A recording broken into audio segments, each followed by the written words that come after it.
Pessoal, vamos falar sobre a Bélgica, que decidiu desativar todas as usinas nucleares dela até o ano de 2025. Vamos falar também da questão da Alemanha. Tá? Essa notícia foi sugerida por Povo versus Políticos e Daniel Fraga, o macho alfa do Ancapistão. Obrigado ao pessoal que sugeriu a notícia, obrigado a você que está assistindo o nosso vídeo. Se você gosta do nosso conteúdo, por favor, deixe o seu like, se inscreva aqui no canal, né? Pois bem, como eu falei outro dia num vídeo, a situação na Europa é calamitosa em termos de energia elétrica, né? Porque o que está acontecendo lá? Existe, por um lado, uma pressão muito forte da classe política e de boa parte da população por não usar determinadas fontes de energia, principalmente com base em carvão e outras coisas, e, por outro lado, você tem uma escassez de nova geração de energia, particularmente do gás, que vem lá da Rússia, aumentou absurdamente o valor do gás.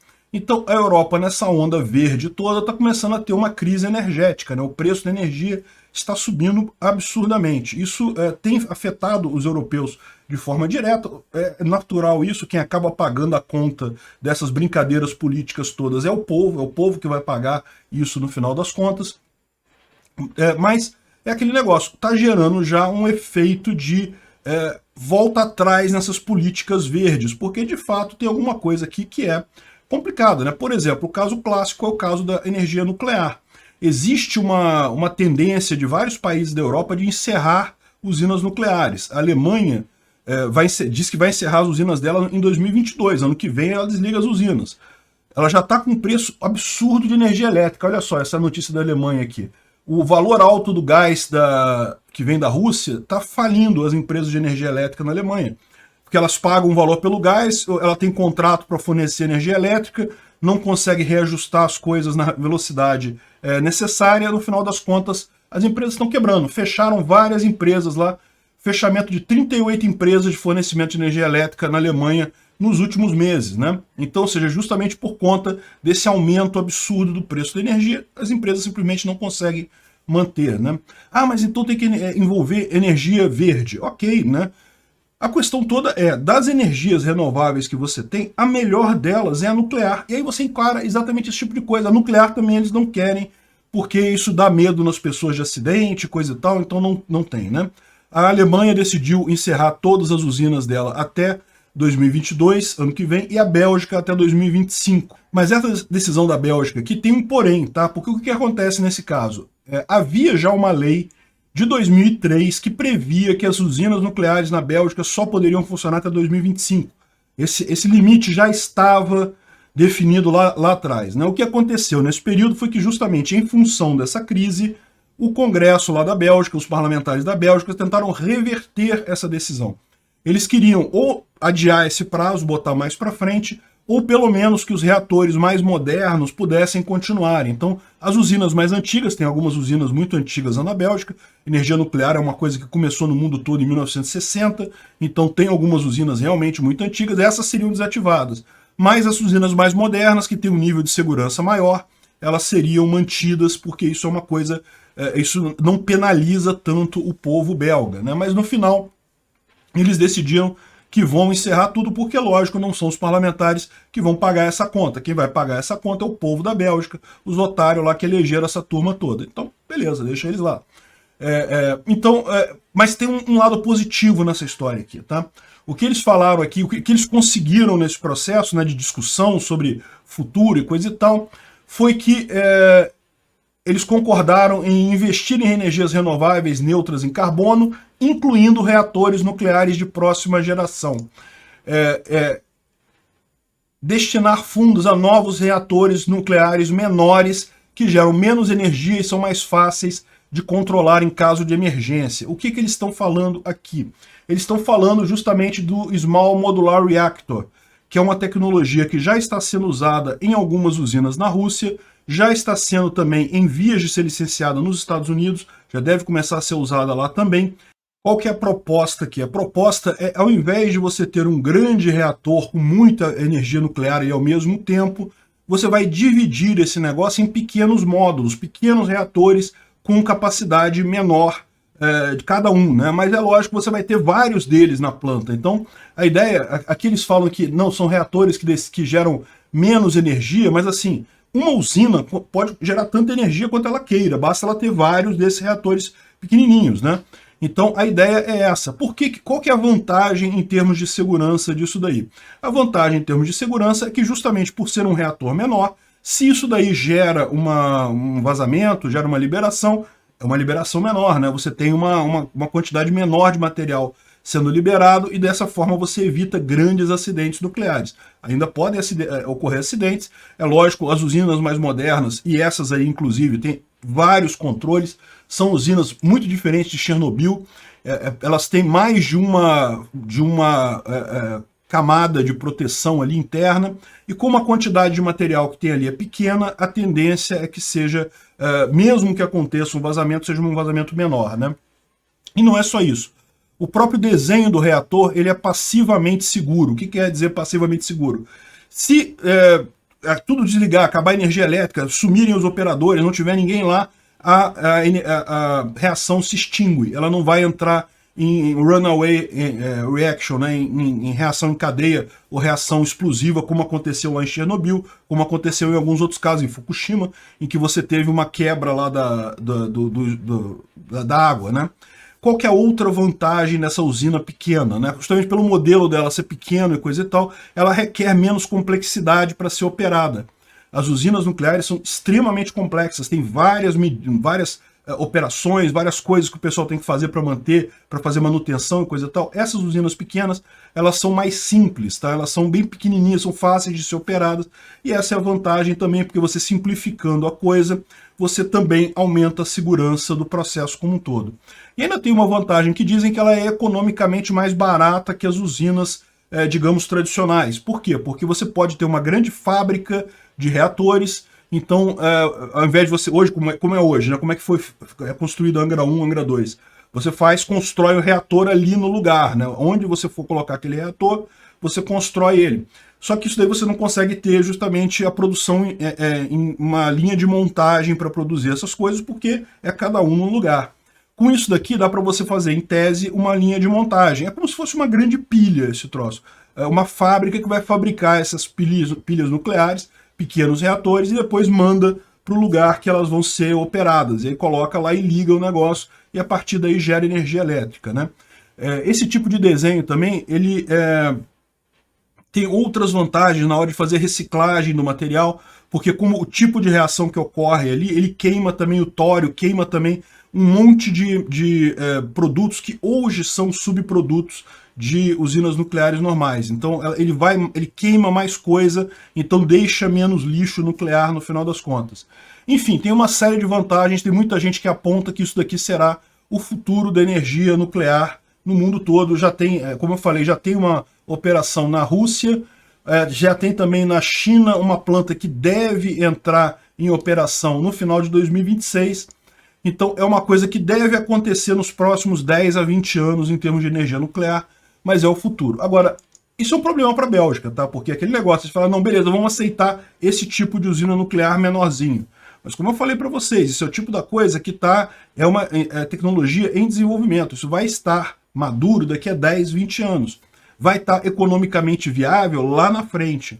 Então realmente é uma coisa complicada para eles isso daí. Até eles terem esse negócio, a Bélgica, nessa situação toda da Europa, vai ter realmente um problema. Vocês sabem que a Europa está dividida nesse aspecto, né? A França, ao contrário dos outros países, já falou que não vai desativar usina nuclear nenhuma, ao contrário, vai construir mais usinas nucleares e quer o selo verde, de energia verde, o que é perfeitamente razoável. Uma usina nuclear produz uma quantidade extremamente pequena de resíduos, né? Praticamente só o resíduo do final lá da queima do urânio, e no final das contas isso costuma ficar armazenado na própria usina, é tão pequeno que não faz nem diferença para todos. A única questão da usina nuclear é o risco de acidente. Esse risco existe, mas como eu falei, os desenhos mais modernos de usinas nucleares são extremamente seguros, né? Então, enfim, está tendo essa divisão justamente porque realmente, do jeito que está hoje a Europa, com escassez de energia, com valor da energia absurdamente alto, chega a ser uma coisa meio sem sentido abrir mão dessa energia nuclear, né? Sinceramente, uma consequência que os belgas vão pagar por muitos e muitos anos, esse erro absurdo do governo belga. Pessoal, vamos falar do projeto de lei que apresentaram lá na Argentina de distribuição de protetor solar gratuito para as pessoas. Olha que coisa. Essa notícia foi sugerida por Dig. Obrigado a quem sugeriu a notícia, obrigado a você que está assistindo o nosso vídeo. Se você gosta do nosso conteúdo, por favor, deixa o seu like, se inscreva aqui no canal, né? Pois bem, rapaz, olha que coisa, né?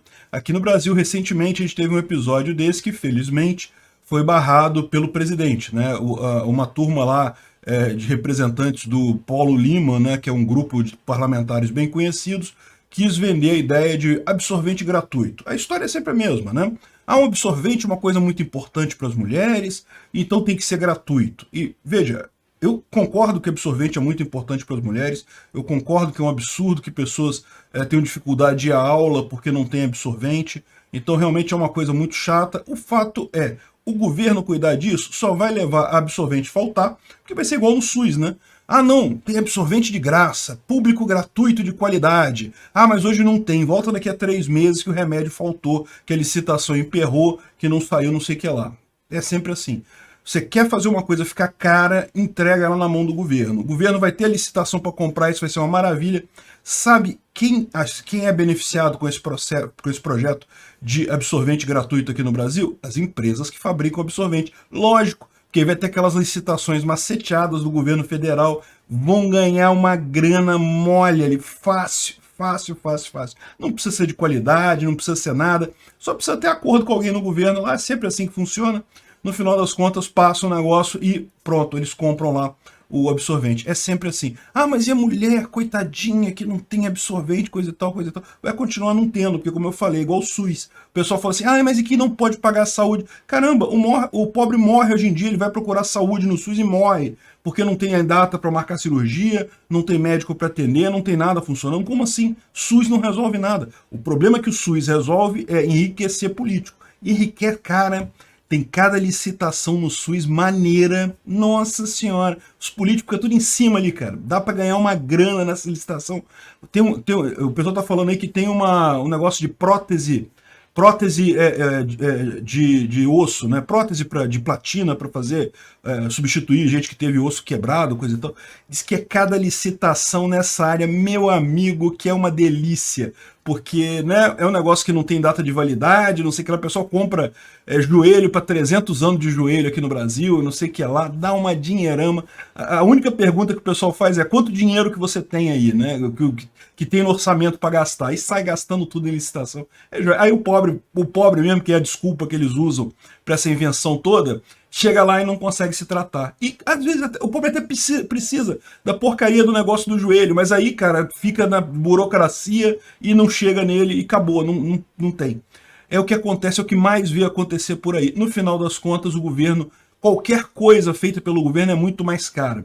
Mas aí você vê, por que esses deputados vêm com esse projeto assim? Não, vamos dar, tudo socialista, né? Vamos dar absorvente para as mulheres, porque nós somos muito bons e queremos que as mulheres... Não, é porque tem acordo com a porcaria da fábrica de absorvente. É lógico. Olha o caso aqui para ficar mais claro. E, por favor, senhores deputados brasileiros, por favor, desliguem agora o vídeo, vão assistir Turma da Mônica, vão assistir outra coisa, Disney, não olhe para cima, sei lá, assiste qualquer coisa aí, porque o que eu vou falar, eu não quero dar dica. Porque esse tipo de dica aqui, cara, vai ter político que vai adorar isso aqui, cara.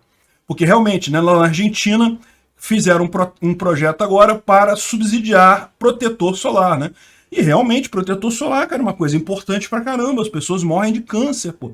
Quanta gente não tem... Você já não viu aí dizendo que tem uma preocupação muito grande porque acontece muita gente de pele negra ter câncer de pele, porque tipicamente os brancos tendem a se preocupar mais, né? É mais fácil ter câncer com pele branca, mas muitas vezes os negros não colocam protetor solar na rua e aí acabam tendo câncer. Então, olha só... Protetor solar de graça, cara, é importantíssimo isso, vamos fazer um projeto. Eu já tô até vendo a Tabata Amaral falando, não, porque Bolsonaro nos deixe pegar sol, o Bolsonaro está proibindo as pessoas de irem no sol, porque né, tem que ter... Agora, olha só como é que é o projeto na Argentina, que lindo que você vai descobrir a coisa. Primeira coisa, quem é a deputada lá que está fazendo esse projeto é a... Como é que é o nome dela? Peraí. Ofélia Fernandes. Eu não sei não tá falando não, mas pelo visto é do partido do Alberto Fernandes. Se não for filha dele, é alguma parente dele. Eu tô suspeitando aqui, eu não sei, tá? mas de qualquer forma, ela que apresentou o projeto, e ela, por um acaso, é muito amiga da cosmetóloga e influencer Daniela Lopes, que tem uma linha de protetores solares. Olha que coincidência, rapaz, é uma coincidência que tem assim, né? Eu fico me perguntando se a Tabata Amaral não tem alguma amizade. Ela tem, né? O Paulo Lima lá, porra, lógico. É o cara que tá lá, deve, certamente nas milhares de empresas que ele tem lá, deve ter alguma que fabrica absorvente, né? Então ele vem aqui, olha só, não, um protetor solar é uma coisa muito importante, é um medicamento de primeira necessidade. É verdade, é lógico que é evidente que todo mundo precisa de protetor solar, né? E aí o governo deve subsidiar as empresas para fabricarem ele e oferecer de forma gratuita. Olha que lindo, olha que maravilha. Você agora é uma empresa de protetor solar lá na Argentina, você vai receber a grana do governo. Aí você pode produzir qualquer merda que seja. É o que acontece com esses serviços, né? Veja, o cliente sempre tem razão. O cliente é a pessoa que força o serviço a ter qualidade. Por quê? Porque hoje você tem que comprar protetor solar. Se você vai numa farmácia e tem um protetor merda ali, você não vai comprar. Você vai comprar o outro que é melhorzinho, né? Você não tem interesse por protetor merda. No momento que é o governo pagando, foda-se a qualidade do protetor, joga maionese nessa porra aí, nesse frasco e vende como se fosse protetor solar. Que diferença faz? A pessoa lá na ponta não pode reclamar mesmo, tá recebendo de graça. No final das contas, a qualidade da coisa... Olha aí, de novo é o caso do SUS. A qualidade tende a zero, porque você não tem o cliente, no final das contas, para estabelecer o valor do produto, mas, no final das contas, a coisa fica toda porcaria. Olha o MEC como é que é. Olha a educação pública, que porcaria que é no Brasil. Justamente por quê? Porque é de graça. Aí os professores sabem, o pessoal não pode reclamar. Essa é a diferença, aliás. Eu fiz faculdade, a primeira faculdade minha foi na UFRJ, eu fiz pública, e depois eu fiz direito na Estácio. Então, é particular. E é uma diferença enorme. Na Estácio, meu amigo, o professor que começou a fazer muita brincadeira, não querer dar matéria, faltar aula vários dias, chegar atrasado, tudo, e nego reclamava, ia lá na secretaria reclamava, e o professor depois dava um jeito de arrumar tudo direitinho, porque se não arrumasse era demitido, porra, empregado da empresa. E a empresa quer que você tenha, que os alunos estejam satisfeitos, porque os alunos satisfeitos é que paga a mensalidade. Se você estiver insatisfeito, você tranca a matrícula e vai embora. Na UFRJ tinha excelentes professores, não tenha dúvida. Tinha alguns que eram muito bons professores, mesmo sabendo que não poderiam ser demitidos e coisa e tal, davam aulas ótimas, são pessoas de nível altíssimo. Mas tinha professor também que chegava lá e falava assim, olha só, hoje é o capítulo 3 do livro, estuda aí que depois eu volto aqui e cobro de vocês. E às vezes nem voltava no dia. Você ficava lá a aula toda olhando pro teto, o professor nem aí. Tinha um monte desses também. No final das contas, meu amigo, não tem jeito. Você vai fazer o quê? Vai reclamar na secretaria? O cara é funcionário público, ele não pode ser demitido. Não adianta. Cara, se você não paga, se o dinheiro não sai da sua mão para ir para a mão de quem está fornecendo o serviço, você não é o cliente, você só desculpa que um político está usando para fazer licitação roubada. É a mesma coisa aqui. É lógico, tá óbvio que o pessoal já está entregando tudo, é isso daí, é protetor solar. Não, mas é muito importante, tem muito câncer de pele e coisa e tal. Tá vendo? Eu fico com medo de estar dando ideia para parasita aqui no Brasil. Daqui a pouco tem aí protetor solar gratuito, aí, projeto de protetor solar gratuito aqui no Brasil também. Vai vendo, vai vendo. Mas você já sabe o motivo. O motivo é esse. É lógico. Você não é mais o cliente é o político que quer fazer licitação e ganhar dinheiro. É assim que funciona. Pessoal, vamos falar sobre o fim do namoro do Felipe Neto com a Bruna Gomes, hein? Olha que coisa, sim, tem visão libertária desse troço e visão importante. Essa notícia não foi sugerida por ninguém não, tá? Eu que trouxe ela aqui, mas se você quiser me ajudar, quiser sugerir uma notícia para falarmos aqui no nosso canal, é só ir lá no nosso site https://ancap.su, você cria sua conta lá, dá um e-mail direitinho, confirma seu e-mail e depois disso você pode clicar aqui embaixo para sugerir uma pauta para a gente falar aqui no canal, né? Esse daqui está em inglês porque meu navegador está configurado em inglês, mas tem em português direitinho, dá para entender tudo aqui, tá? Eu agradeço a todo mundo que sugere notícias pra gente e agradeço a você também que está assistindo o nosso vídeo. Se você gosta do nosso conteúdo, por favor, deixe o seu like, se inscreva aqui no canal, né?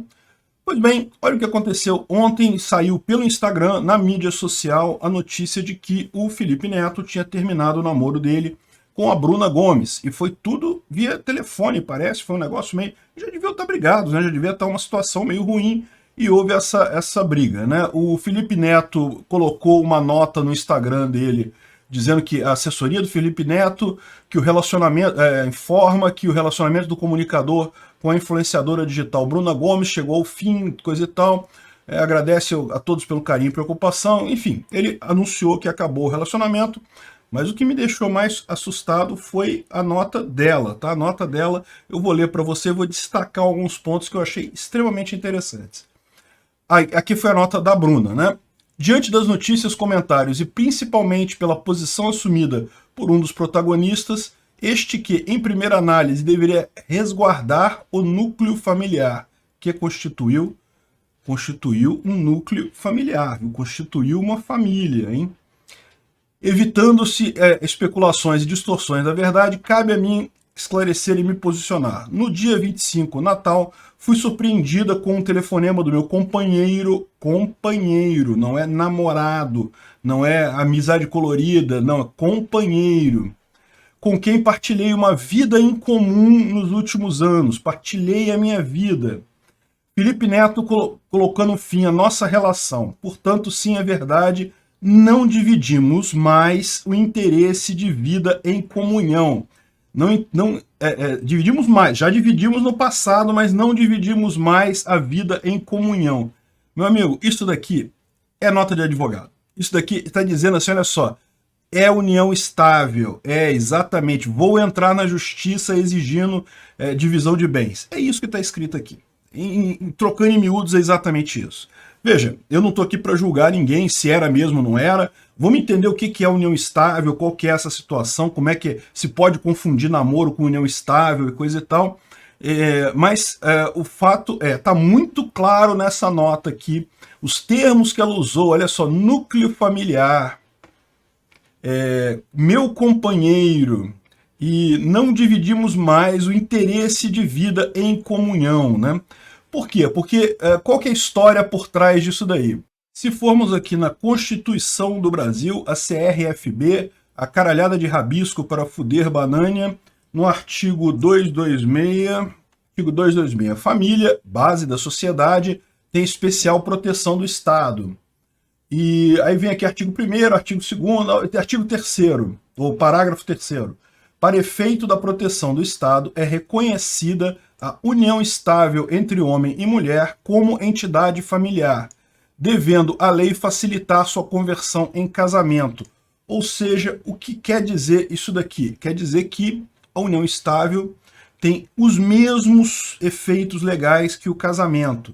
Ou seja, se você mora junto com alguém, se o seu objetivo é constituir uma família, fazer um núcleo familiar ali, você está, na verdade, numa união estável. Não importa se tem casamento ou não, se foi na igreja, se passou certidão de casamento, se você comprova uma união estável, fatalmente isso é o equivalente ao casamento. Então, no divórcio tem separação de bens, pode ter guarda de filhos, se for o caso, tem toda a situação, basicamente a mesma coisa que um casamento. Tá? Tem algumas diferenças em alguns pontos aí reconhecidos na doutrina, mas é muito pouca coisa. Na verdade, o grande problema da união estável é justamente que é o contrário do casamento. O casamento, você casa num dia, tem lá a certidão de casamento que você casou. Naquele dia você casou. E no dia que você separa, você tem o dia que você separou lá, você entrou com ação de separação de bens, ou de separação de divórcio, coisa e tal, então você já tem essas coisas delimitadas, né? No mínimo, o início do casamento está delimitado. Na união estável não tem isso. Quando é que começou a união estável? Não dá para saber. Vocês estavam juntos ali, coisa e tal. E afinal, como é que você define uma união estável, né? O que define a união estável? E a verdade é que aqui na Constituição é muito vaga a coisa, né? O que tem é a doutrina, né? Tem esse artigo aqui do Dr. Renato Melo Almada, na Migalhas, que é bem adequado. Então, ele fala sobre o Código Civil, que também, ou seja, a Constituição definiu isso, e o Código Civil brasileiro também tem um monte de coisas sobre isso, né? É reconhecida como entidade familiar a união estável entre o homem e a mulher. Só deixar claro que hoje em dia, embora esteja a letra da lei diga homem e mulher, na prática, como já houve o reconhecimento da equivalência das uniões homoafetivas, então também vale exatamente a mesma coisa aqui para uniões homoafetivas, tá? É configurada na convivência pública contínua e duradoura, estabelecida com o objetivo de constituição familiar, ou seja, o que define se você está numa união estável? o seu relacionamento com aquela pessoa é público, todo mundo sabe que você está com aquela pessoa, que aquela pessoa é seu companheiro, ok. Esse relacionamento é contínuo, ou seja, ele é duradouro, ele é durante um período de tempo prolongado, mas repara, ele não dá nenhum limite aqui, ele não diz, precisa 2 anos, ou precisa 5 anos, ou precisa 1 mês, ou precisa 2 dias, não. Pode ser, em tese, qualquer período de tempo. Caramba, ficamos 2 horas continuamente com aquela pessoa e foi impressionante. A gente queria mesmo o objetivo de constituição familiar e coisa e tal. É possível. Cabeça de juiz, meu amigo, a gente nunca sabe o tamanho da merda que sai dali. E, então, ou seja, a convivência foi pública, foi contínua e duradoura, muito embora contínua e duradoura seja altamente subjetivo. Contínua e duradoura é o quê? 2 meses? 3 meses? 5 anos? 10 anos? Enfim. O juiz que vai decidir lá. Estabelecido. Aqui é a última questão, é a única questão que tem alguma coisa assim que dá para distinguir a situação, né? Estabelecida com o objetivo de constituição familiar.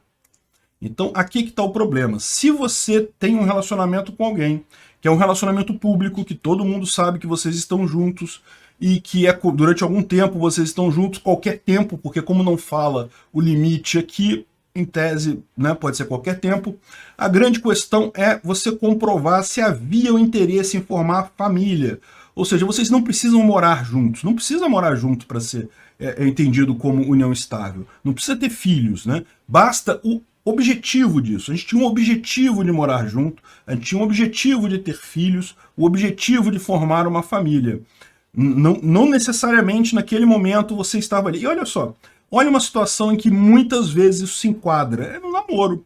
Namoro é muito comum esse tipo de coisa. Geralmente quando você namora alguém, você namora durante um período, durante uma convivência pública, contínua e duradoura, e com o objetivo de constituição familiar. Ou seja, você tem o objetivo de lá na frente casar. E aí que é o problema. Se você está namorando com alguém e de repente a separação é algo complicado, existe sim o risco de ser decretada a união estável nesse período do namoro. Porque, repara, a lei só requer o objetivo de constituição familiar, né?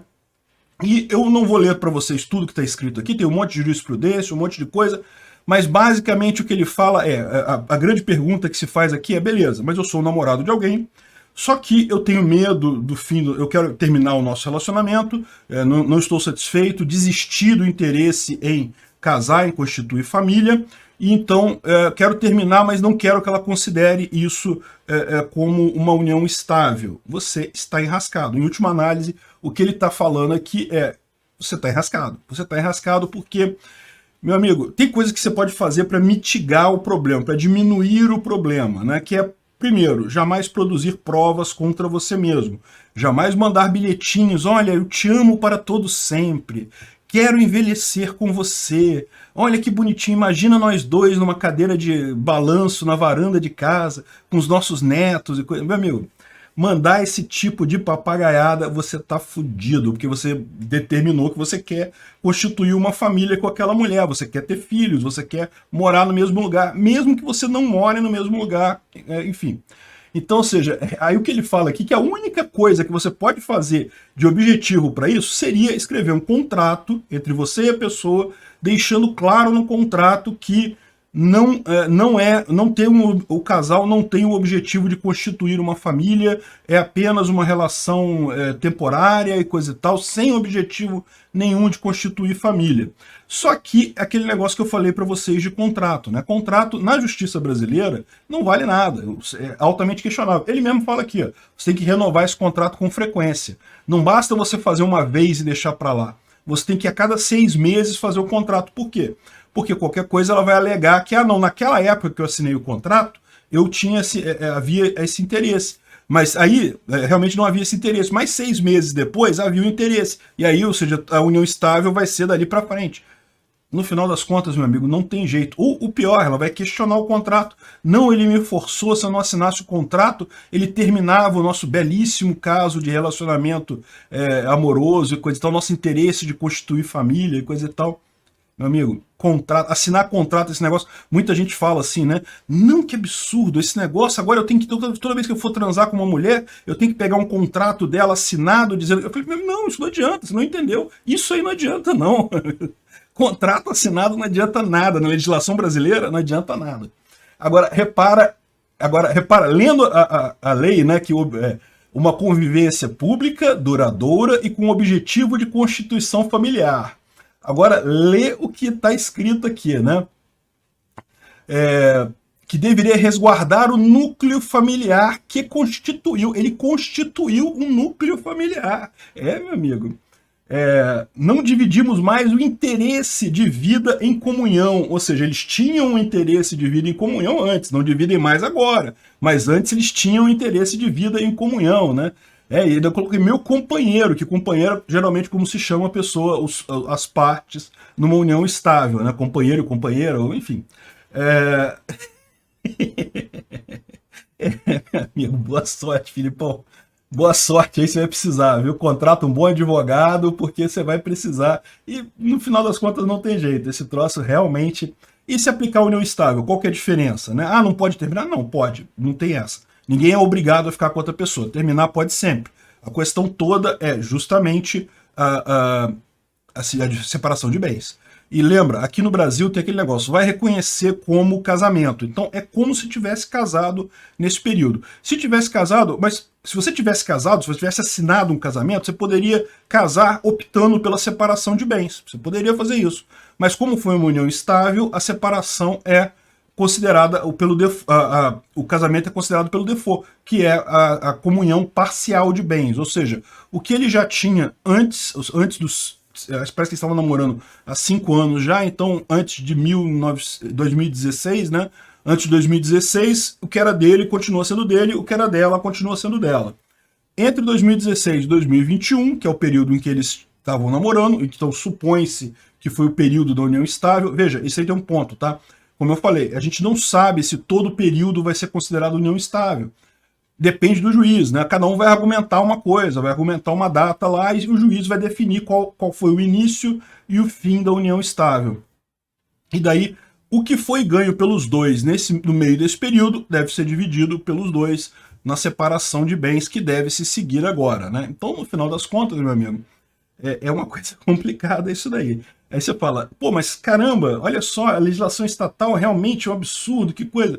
É aquele negócio, meu amigo, não tem essa não. A legislação estatal é isso mesmo, é isso aí mesmo. Namoro pode ser considerado união estável, sim. É lógico, vai depender muito do caso, tá? Tipicamente, o que acontece com os juízes? Pessoas mais jovens, o juiz não considera, porque entende que o jovem ele namora mesmo, é aquele negócio, ninguém tem nada na cabeça. Mas, meu amigo, tu passou ali dos 25 anos, um abraço. Qualquer namoro para você a partir dos 25, você pode saber que já tem litígio aí, já tem possibilidade de... já tem passivo judicial, já virou um passivo, já podem usar contra você num tribunal. Nunca use termos como vamos ficar para sempre, eu te amo para todo sempre, vamos envelhecer juntos. Caramba, não fala isso. Não fala, assim, se falar, fala numa hora que não esteja sendo gravado, então só vocês dois, sem ninguém para escutar, esse tipo de coisa. Se deixar registro impresso, meu amigo, fudeu. Mandou mensagenzinha no Instagram falando que quer morar para sempre, quer envelhecer com a pessoa, e pronto, já era. Enfim, sim, e eu falei, esse negócio da idade que eu falei, acima dos 25 anos, isso é geralmente, tá? Porque na prática não tem limite de idade, não. O juiz pode olhar para você ali com 16 anos, namorando uma menina de 16 anos, coisa e tal. Não, eles queriam constituir família, meu amigo, união estável, divide os bens, né? É por isso que eu falo para vocês, né? A situação atual na lei é melhor casar. Casa, porque é mais tranquilo do que deixar a coisa incerta na união estável, né? Casa com separação de bens, né? Pronto, resolve o problema, casa no civil lá. Enfim, esse tipo de coisa. E aí, o que eu falei, o contrato que você fizer no cartório dizendo que não tem intenção de formar família não vale nada, mas o contrato de casamento vale. Então, assim, no contrato de casamento você colocar separação de bens, resolveu o problema. A minha dica para quem está namorando e tem um pouco mais de idade é, meu amigo, começa a namorar e casa em seguida. Casa em seguida, passa no papel. É melhor passar no papel com separação de bens e pronto, resolveu o problema. Aí mais na frente separa, pronto, se for o caso. Ou se for o caso, não, a gente decidiu que te ama mesmo, quer ficar o resto da vida, queremos agora a comunhão de bens. Aí depois você muda, pode mudar o regime do casamento. Então, assim, Ele nem precisa, né? Se for para a vida toda, qual o problema que tem o regime do casamento, né? Por isso que eu falo, casa com separação, pronto, separação total de bens. Enfim, a situação de menino Felipe Neto tá complicada realmente, tá? Vamos ver como é que vai caminhar isso daí. E faz parte. Agora, qual que é a beleza disso na ética libertária? Na ética libertária é contrato, meu amigo. Acabou. Ah, não assinou contrato nenhum, então não tem obrigação nenhuma. Ah, tá namorando só por namorar? Tá namorando só por namorar. Ah, terminou comigo depois de 17 anos me prometendo casar comigo. Vem cá, cadê o contrato que ele assinou dizendo isso, que ia se casar com você mesmo? Ah, não tem contrato nenhum? Então, meu amigo, um abraço, não tem essa não. Para contrato tem que ter a inequívoca aceitação livre e espontânea de ambas as partes. Se não tem isso, não tem contrato, não tem valor nenhum na ética libertária. Mas, como vocês sabem, né, a violência estatal está aí para ser usada mesmo pelos socialistas. Pessoal, vamos falar da nova carteira de motorista no Brasil, hein? Vai mudar a carteira de motorista no Brasil, olha que coisa. Essa notícia foi sugerida por Visite Taubaté e Ganhe Multas no Radar. Obrigado a quem sugeriu a notícia, obrigado a você que está assistindo o nosso vídeo. Se você gosta do nosso conteúdo, por favor, deixe o seu like, se inscreva aqui no canal, né? Pois bem, olha só, e não vai mudar pouca coisa não, tá? Ela vai mudar fisicamente, vai ter um estilo diferente um pouquinho, mas principalmente o que vai mudar nela vão ser as categorias, tá? Hoje você sabe, aqui no Brasil a gente tem algumas categorias que todo mundo já conhece, A, B, C, D e E. Carteira do tipo A é para dirigir motos, carteira do tipo B, que é a mais comum, é para dirigir carros de passeio, C é para dirigir caminhões e veículos de carga e coisa e tal, mas veículos de carga até um limite e que não tenham, não pode dirigir reboque, não pode dirigir aquele caminhão articulado. Categoria D é para ônibus de passageiro, para transporte de passageiros, né? Então ônibus, vans, esse tipo de coisa. E categoria E, que é a maior delas, é para quem vai dirigir caminhão muito grande, aqueles caminhões articulados, reboques e um monte de coisa a mais, né? Enfim, isso é a categoria brasileira atual. Só que existe uma categoria internacional de carteira, que é adotada por um grande número de países aí fora. Não por todos os países, tá? Mas por um grande número de países aí fora, que é basicamente a mesma coisa, mas tem umas categorias diferentes. Por exemplo, não tem categoria E. O que tem é a categoria CE, ou C1E. Lembra, C é a categoria para caminhões, né? Então a categoria E, na verdade, é uma evolução da categoria C, né?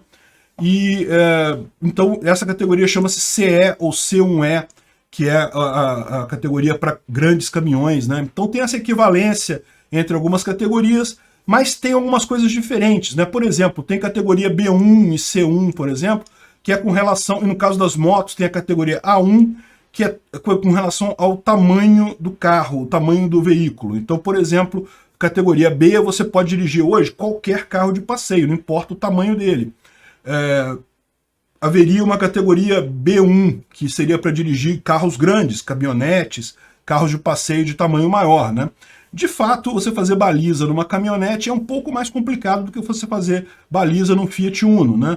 Mas, hoje em dia, essa categoria é a mesma coisa. E também é uma besteira esse negócio, porque, né, é uma questão de aprendizado, né? E, da mesma forma, a moto, você dirigir uma moto pequena, é categoria A, A1 é para dirigir uma moto muito grande, coisa e tal, uma moto maior, né? Enfim, vão fazer isso para... A ideia é justamente fazer isso para compatibilizar a carteira brasileira com um padrão internacional, de forma que quando você for em outros países, isso seja uma ligação mais direta, não dê problema na hora de definir que tipo de veículo você pode dirigir lá fora, né? Então, isso aqui não está definido ainda como é que vai ser. Se você tem a B hoje, você já vai ter a B1 depois, né? Deveria ter, né? Porque hoje a B é uma só, né? Mas o fato é bem possível que políticos inventem de você ter que fazer mais um teste, né? Lógico, né? Dinheiro para eles, né? Então, no final das contas, essa burocracia toda aqui vai servir, no final das contas, para a mesma coisa que você imagina que ela serviria. Para dar dinheiro para o Estado. É para isso que serve o Estado. O Estado só serve para roubar dinheiro de você, mais nada. Aí você pode falar assim, caramba, mas então você acha que as pessoas deveriam dirigir sem carteira? Que absurdo. Eu acho que as pessoas deveriam dirigir sem carteira, sim. Eu acho que é um absurdo exigir certificação para qualquer coisa. É lógico, o que eu imagino no futuro é que os donos das ruas privadas possam exigir algum tipo de certificação. Nunca uma certificação unificada, única e coisa e tal. Vai ter empresa que vai certificar você conforme for de você dirigir bem ou mal, vai te dar um certificado lá, se você é um bom motorista ou um mau motorista. Exigir carteira é um absurdo. Durante anos se dirigiu no mundo todo sem carteira. Ah, mas os acidentes aumentaram, diminuíram. Não, os acidentes aumentaram depois que colocaram a carteira. Se você perguntar para eles, vão falar assim, aumentaram porque aumentou o número de carros desde então. Mas no final das contas, como é que você sabe? Na prática, não faz diferença assim. A pessoa que tira carteira hoje em dia, você acha que a pessoa sabe dirigir? Sabe nada, ela aprende a dirigir justamente com o tempo que ela vai pegando o carro e vai dirigindo. Ela ter carteira ou não ter carteira faz muito pouca diferença no final das contas. Todos nós, quando aprendemos a guiar, somos inicialmente um risco para a sociedade, a verdade é essa. Não existe nenhuma pessoa que pegue o carro e do nada saia guiando perfeitamente, sem fazer nada errado, sem deixar morrer o carro, sem ficar com medo de subir rampinhas, esse tipo de coisa. Não tem essa. Todo mundo passa por isso. A verdade é, você passa por isso e você aprende a dirigir como? Na autoescola? Não. Na autoescola você aprende a fazer a prova do Detran. É só um grande esquemão para tirar dinheiro para você poder ter aquela carteirinha. Aí depois que você tem a carteirinha, aí você vai aprender a dirigir, que aí você vai começar a andar na rua e vai acostumar com isso daí. Carteira é inútil, carteira não faz nenhuma diferença. Ah, mas tem gente que dirige... tem gente com carteira que dirige muito mal também. Tem gente que dirige muito mal, ponto final, não interessa se tem carteira ou não. Vai sempre ter isso. O fato é, carteira é apenas uma forma do governo ganhar dinheiro em cima de você. Mais nada, não tem nenhuma outra função essa baboseira toda de carteira de dirigir. Ah, mas aquele negócio é o que eu falo. Ah, mas o dono da rua pode exigir algum tipo de certificação. Pode, é verdade. Na sociedade libertária, a ideia é que justamente existe propriedade de tudo, justamente porque desta forma você tem competição.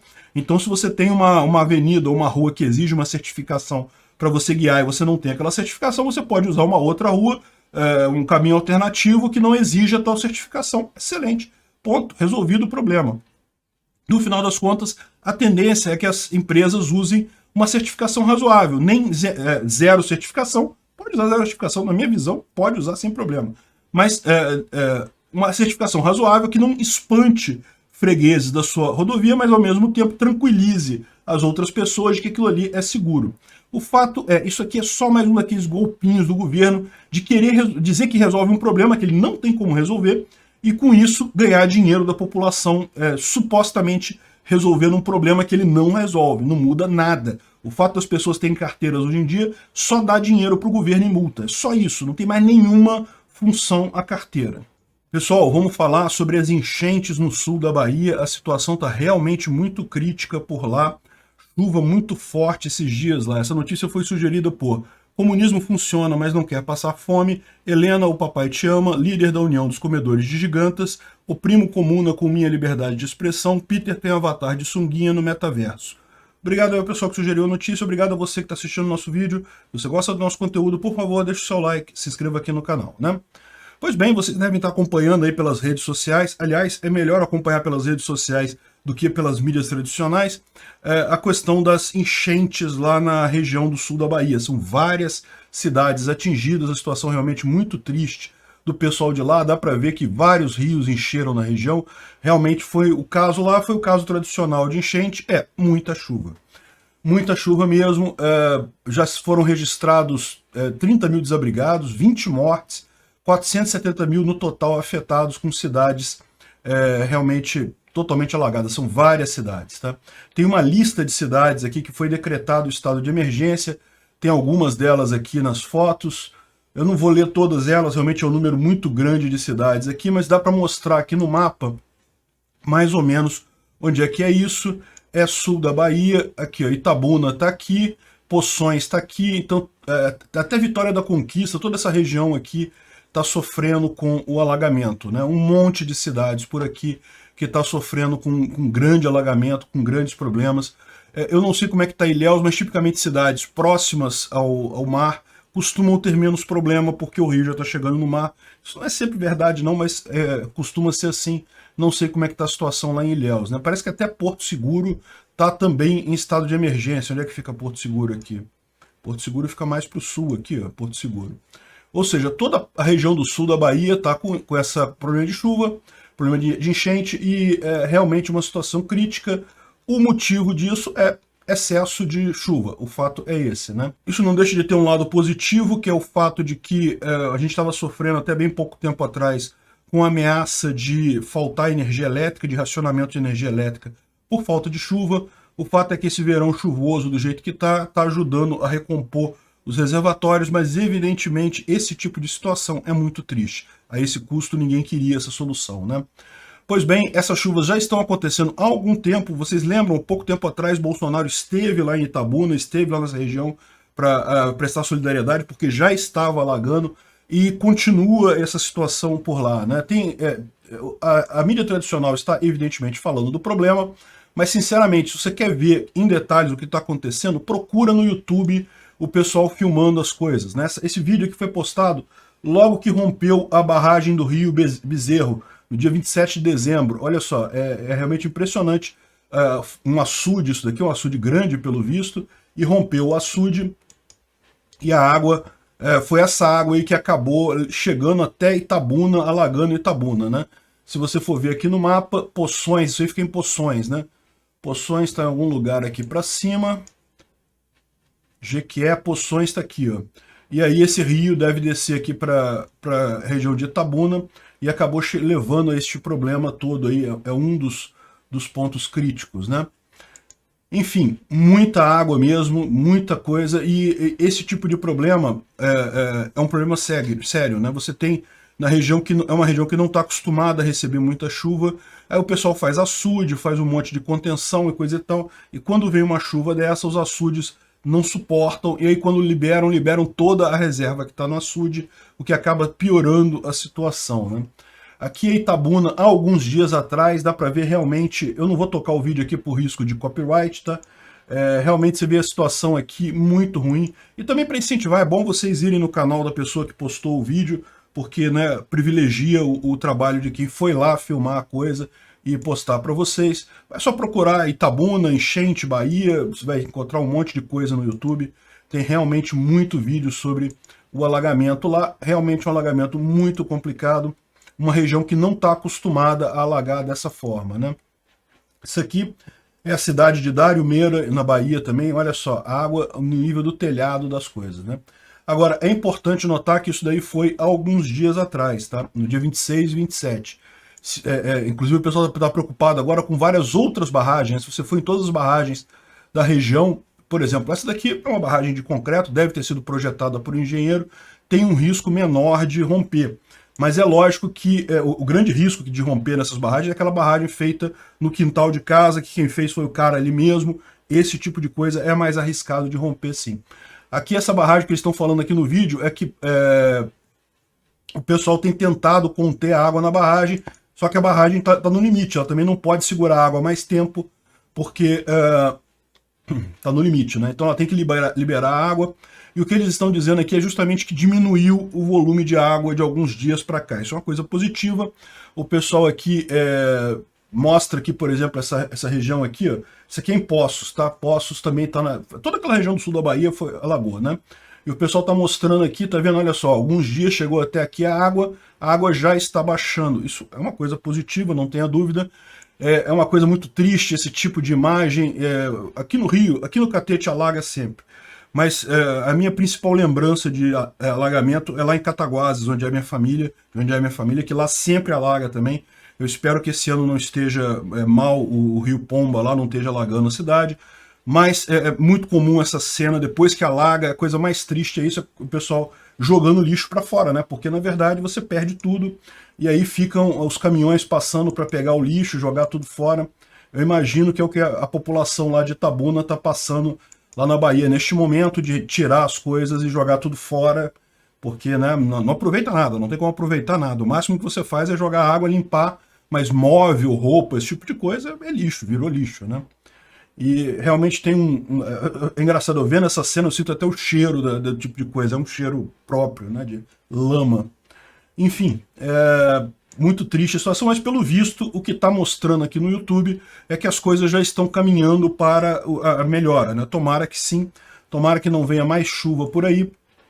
É uma situação bastante complicada, esse tipo de coisa. É o que eu falo, é o tipo da situação que é inevitável, chove demais, não tem muito o que se fazer neste caso, por mais que existam coisas que possam ser feitas para melhorar e coisa e tal.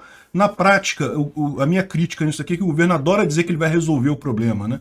Bolsonaro já foi lá em Itabuna, apareceu lá em Itabuna, até um tempo atrás, alguns dias atrás, porque a situação já está há algum tempo, né? Bolsonaro teve lá, já tiveram, o Rui Costa teve lá também, outras pessoas. Político adora dizer que vai resolver o problema da inundação, e não tem como resolver. Aí você pode falar, poxa, como é que o político fala que vai resolver um problema se ele sabe que não tem como resolver, se ele sabe que o problema é da natureza, né? Vai acontecer sempre. É uma coisa improvável, mas vai acontecer sempre. Não, é que eu falo para você, porque o político só precisa disso para roubar dinheiro mais. Ele vai dizer que vai fazer obra não sei aonde, vai fazer licitação não sei aonde, pode aumentar o imposto que o pessoal vai pagar, porque está todo mundo chateado por conta da chuva. Então, essa é o modelo de negócio da política. O cara fala que vai resolver um problema que não tem como ser resolvido. A verdade é essa. É como eu falo, lá em Cataguases, estou acompanhando sempre lá, Cataguases enche volta e meia. Teve grandes enchentes no passado, volta e meia tem grandes enchentes lá de novo, e não tem nada que se possa fazer. Aqui onde eu moro, no Rio de Janeiro, no Catete, as enchentes aqui são menores, tá? Porque é perto do mar, então não consegue fazer enchente muito grande. Mas aqui o Catete era uma zona de pântano na antiguidade. Então, ou seja, depois que veio o pessoal aqui, eles aterraram o pântano e construíram o bairro do Catete. Aqui enche sempre, qualquer chuva no Rio de Janeiro, enche o Catete. E aí vem político falar, não, que vamos resolver, que precisa construir um piscinão para não sei o que lá. Não tem jeito, é da região, é da natureza do lugar, né? Não tem o que fazer. Se você vai morar no Catete, meu amigo, você vai ter chuva, vai ter alagamento na época de chuva, né? Então, realmente é uma situação muito triste, mas não acredite em político. Esse tipo de problema não é político que resolve, é a comunidade, principalmente seguro. Veja, nem todo seguro cobre desastre natural, mas existem seguros que cobrem sim, e é a melhor saída para esse tipo de coisa. É o que eu falo, a saída libertária para os problemas são empresas de segurança privada, que tendem a surgir de empresas de seguro, porque na verdade é uma coisa ligada à outra. Qual é a forma mais fácil de você resolver a questão do roubo? É com seguro. Seguro e policiamento, né? A empresa de segurança privada, ela tem que responder pelo que pelo que você perde, não é igual o Estado que diz que te fornece segurança, mas na prática, se você for roubado, ele vai falar, legal, vou preencher uma ficha aqui, ok, guardei a ficha no formulário, então tá, tchau. E pronto, e é isso aí. Você acha que roubaram o seu carro, você vai lá na polícia, o pessoal vai sair correndo atrás do seu carro? Vai investigar o carro? Da porra nenhuma, meu amigo. A menos que você tenha chapa com alguém lá da polícia, não vão fazer nada, vão preencher um formulário ali, botar na ficha e pronto. Está registrada a ocorrência, acabou.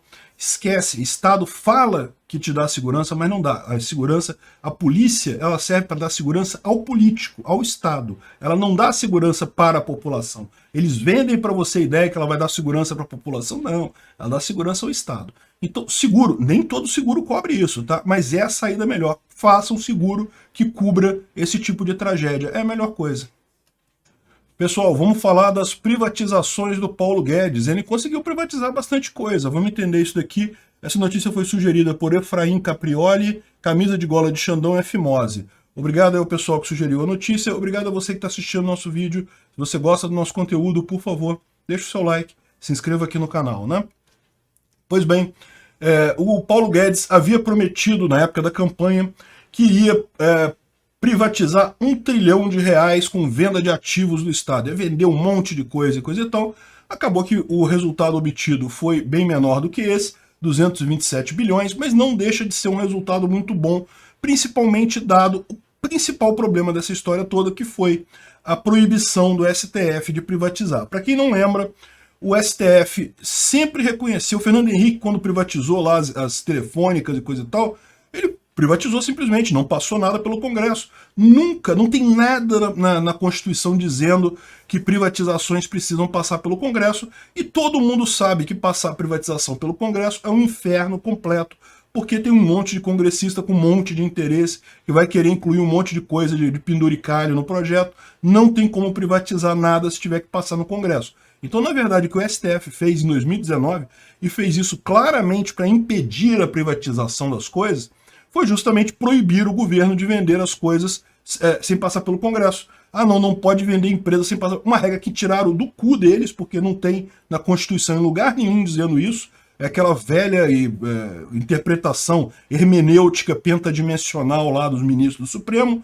interpreta as coisas conforme tem o interesse político deles, e no final foi isso aqui que a gente viu. Mais uma vez a esquerda, mais uma vez o STF fazendo favor à esquerda e invadindo a competência dos outros poderes, né? Invadindo toda a competência do poder legislativo, porque se fosse para constar esse tipo de coisa na Constituição, quem tinha que fazer seria o Congresso. Se o Congresso quiser, ele poderia passar uma PEC dizendo que, olha só, a partir daqui, vender estatais tem que ter anuência do Congresso. Ele poderia ter colocado isso. Mas não, o STF foi lá e invadiu a competência do STF, o STF invadiu a competência do Congresso e também do Executivo, porque justamente o fato de não haver essa regra diz que o Executivo poderia vender o que ele quisesse, né, desde que cumpridas as outras regras, né? Não precisa passar pelo Congresso. Aí o que eles estão falando aqui é justamente isso. Diz aqui o UOL, o IG, que a maior parte foi privatização silenciosa, sem discussão com o Congresso Nacional. É como foram todas as privatizações da história. Nunca houve uma privatização que passou pelo Congresso. Eles sabiam, eles fizeram isso, o STF decidiu que tinha que passar pelo Congresso, porque queria proibir a privatização das coisas, né?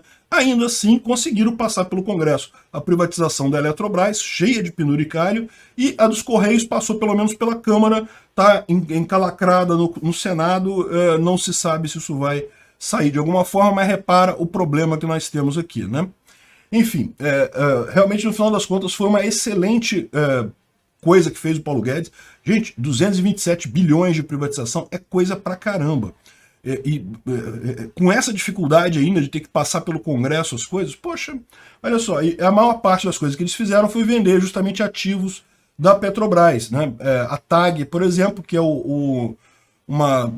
uma rede de gasodutos, que tem uma empresa que gerencia rede de gasodutos aí pelo Brasil, e foi a de maior valor, ela pertencia à Petrobras, foi privatizada, as próprias ações da Petrobras foram vendidas, ações da Vale também, BR Distribuidora, debêntures, alguns campos de exploração foram também vendidos, e um que eu achei muito legal, eu falei aqui no vídeo, que foi a refinaria Landulfo Alves, que foi também vendida, foi privatizada.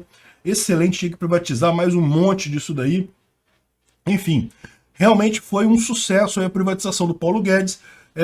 E eu falo para vocês, aquele negócio, o pessoal adora criticar o governo, dizendo, não, mas olha, prometeu 1 trilhão, só fez 227 bilhões. Olha o que eles tiveram que fazer, contra o que eles tiveram que lutar. Você acha que se fosse outra pessoa ele teria facilidade? É lógico que não. Tá na cara que o STF está totalmente corrompido pela esquerda e não vai ter vergonha nenhuma de usar a força que ele tem para impor pauta esquerdista, inclusive estatização, ser contra privatizações. O pessoal votou literalmente para proibir privatizações, né? Lembra? Não tem nenhuma regra na Constituição que diga que privatização tem que passar pelo Senado, pelo Congresso. E eles tiraram isso não, mas como está dizendo que para abrir uma empresa estatal tem que passar pelo Congresso, então para vender uma também tem. Que lógica é essa? Essa foi a interpretação do pessoal do STF. Tá? Que lógica é essa? Isso não tem lógica nenhuma. Abrir uma empresa é diferente de vender uma empresa, totalmente diferente. Não tem nenhuma ligação. O parlamentar, se fosse o intuito dele fazer esse tipo de regra, ele poderia ter colocado isso na Constituição. Poderia ter feito uma PEC e colocado isso na Constituição. Se não colocou, é porque não tem isso. Como é que pode o STF interpretar uma regra que não existe, né? É claramente o interesse político de esquerda de manter o Estado grande, de manter a máquina pública grande, que faz esse tipo de coisa, que fez essa interpretação hermenêutica 5D do STF na época, né? Então, no final das contas, você vê isso daqui, foi um bom resultado, dadas essas condições. E ninguém ia ter vida fácil com esse STF. Você acha que, se o PSDB entrasse, ia ter vida fácil? Não, não ia. Ninguém ia ter vida fácil nisso daí. Então, no final das contas, a ideia é isso daí está no caminho correto. É lógico, para nós libertários, privatizar é pouco. Tinha que acabar com o Estado, tinha que privatizar o Estado em si. Vende o Estado brasileiro todo e permite a cada pessoa criar múltiplos estados no mesmo local e você compra a segurança de quem você quer. Mas é aquilo que eu falo, já é um passo em direção a mais liberdade econômica. E veja, uma coisa que eu acho muito importante de ressaltar aqui. Porque eles arrecadaram 227 bilhões. Cara, isso aqui é nada, isso aqui é lixo. Joga fora, não importa, pode dar de graça estatal. A grande vantagem da privatização é você tirar o governo do controle da empresa. Quanto mais livre mercado você tem, quanto mais você tem trocas voluntárias entre as pessoas, sem ter interação do tipo, indicação de político, fazer isso para ajudar a política, para eleger fulano, não sei o que lá. Quanto menos coisa política você tem, quanto mais livre mercado você tem, mais eficiente é a economia como um todo. Então, na verdade, isso aqui foi o que o governo arrecadou. Eu não estou nem aí, o governo, por mim, arrecadava zero. Seria até bom se desse as coisas ao invés de vender. Agora, a grande vantagem é para nós, para o indivíduo, para quem participa da economia brasileira, e todos nós, indivíduos, acabamos participando dela, isso aqui é muito melhor, o que a gente ganha em termos de eficiência econômica é muito mais. Tem que privatizar é tudo. Obrigado por sua audiência. Se gostou do vídeo, por favor, deixe o seu like e se inscreva no canal para aumentar a relevância dele no YouTube. Assim, mais pessoas terão acesso às ideias da liberdade. Considere clicar no sininho e pedir todas as notificações para ser avisado de novos vídeos. Se quiser contribuir sugerindo notícias, vá em nosso site ancap.su, cadastre seu usuário, clique em sugerir pauta. Basta colocar o link da notícia, escolher a melhor foto e confirmar. Se quiser contribuir com o canal financeiramente, veja as formas de apoio nos links da descrição do vídeo. Contribuindo, você pode fazer parte do Discord dos patrocinadores. Se quiser camisas com a marca do canal, veja nossa loja no site pimentanocafé.com.br/visão libertária. O link está na descrição do vídeo.